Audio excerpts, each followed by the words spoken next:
Well, good morning once again, everyone, and especially to you boys and girls. Thanks for joining me while we continue to worship online and as we keep on reading our story, The Dangerous Journey. It's an adaptation of that great, wonderful classic by John Bunyan called The Pilgrim's Progress. It's the journey of a man named Christian who's discovered a great and wonderful book.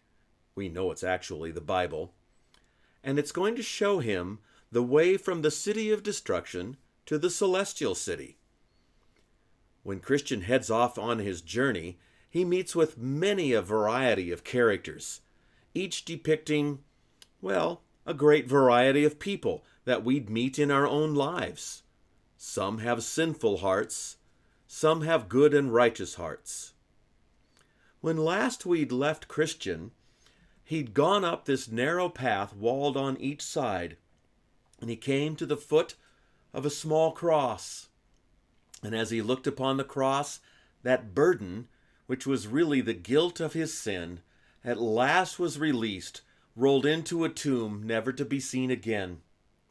Christian was clothed in new garments, and was light as a feather, it seemed, rejoicing and worshiping.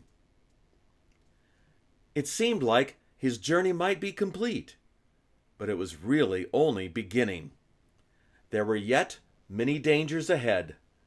So let's join Christian now as we continue in part 6 of The Dangerous Journey, and we learn about the difficult hill. As Christian now set off again, free of his burden and light of foot, suddenly, to the left of him, 2 strangers jumped over the wall and came at him quickly. The name of the one was Formalist. He did many outward acts, but his heart was never truly in it because it had never been changed. And the name of the other was Hypocrisy, who liked to put on airs and great displays, but he had no change of heart either. "Gentlemen," asked Christian, "where have you come from, and where are you going?" "We were born in the land of vainglory, and we are on our way to the heavenly city," they replied.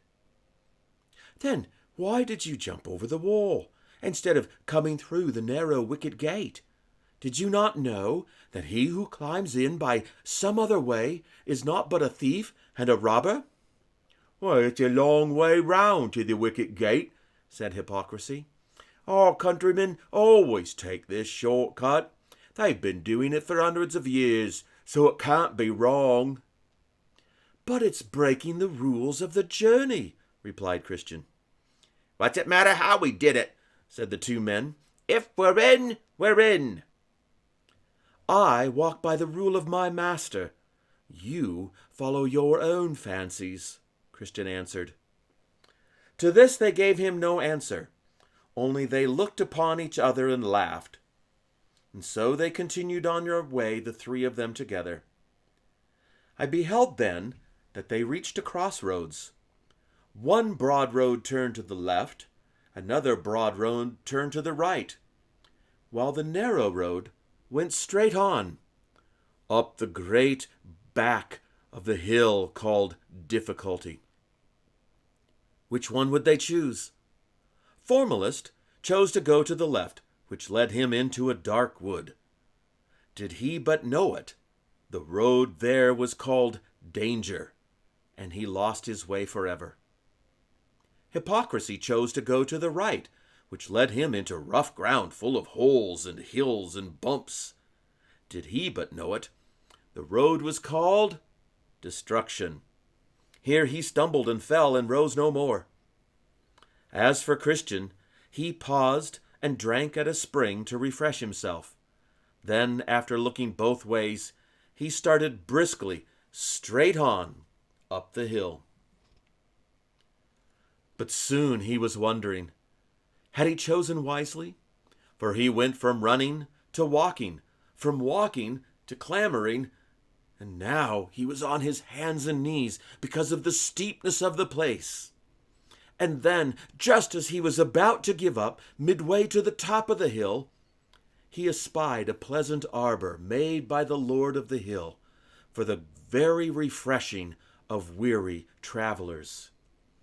Here, Christian gratefully sat down to rest, and pulling out the parchment, which the Shining One had given him, he read it to his comfort. He also looked with admiration at the embroidered coat which had been given him as he stood by the cross. Thus pleasing himself a while in the drowsy warmth of the afternoon sun, he first fell into a slumber, and then into a fast sleep. When he awoke, it was late evening. So he quickly rose up and hastened on his way.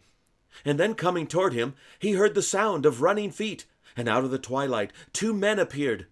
The name of the one was Timorous, for he was always afraid and fearful, and the name of the other was Mistrust. Well, because he never trusted anything or anyone. "Sirs, what's the matter?" asked Christian. "You run the wrong way." "It's true, we were going to the heavenly city and had climbed to the hill Difficulty," said Timorous.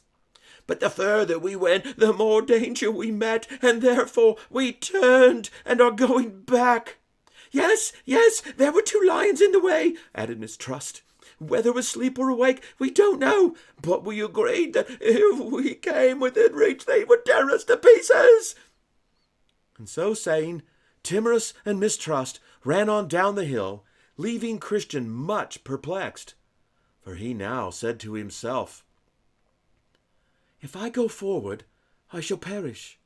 Likewise, if I go back to my own country, I shall perish.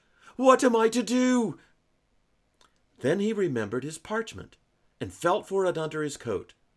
It had always been a help and comfort to him. But though he felt everywhere, he couldn't find it. He must have dropped it, and it should have been his passport, without which he couldn't enter the celestial city. And as so often happens in dreams, that which he dreaded most had come to pass. He had no choice. He must go back. So, sighing deeply and chiding himself for being such a fool, he retraced his steps, looking on this side and that. It was growing darker all the time, and the night was full of whispers and unearthly sounds.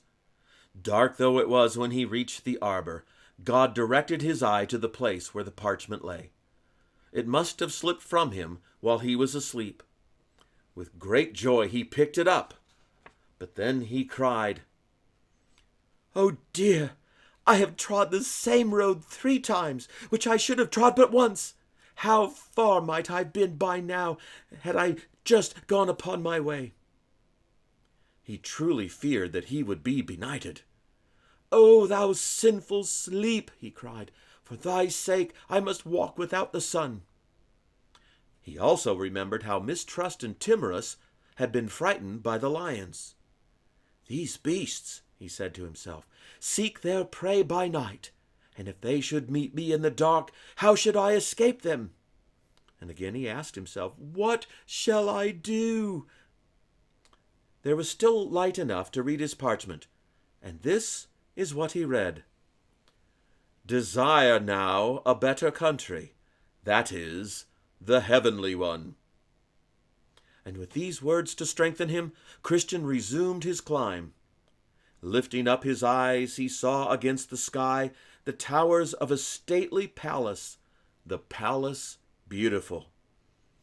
"Oh, here perhaps," he thought, "they'll give me lodging for the night." So I saw in my dream that he made greater haste, but as he drew nearer, he could hear in the darkness the roaring of lions.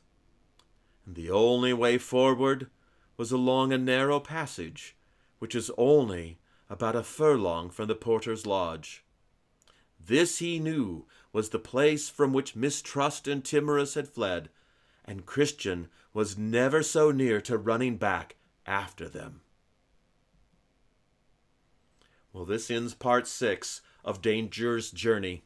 Lord willing, we'll pick it up next week and see what happens to Christian and the lions. I'd like to thank William B. Eerdmans Publishing Company yet again for gratefully permitting us to use their book and the pictures in the story while we do this online. Take care Thanks, everyone.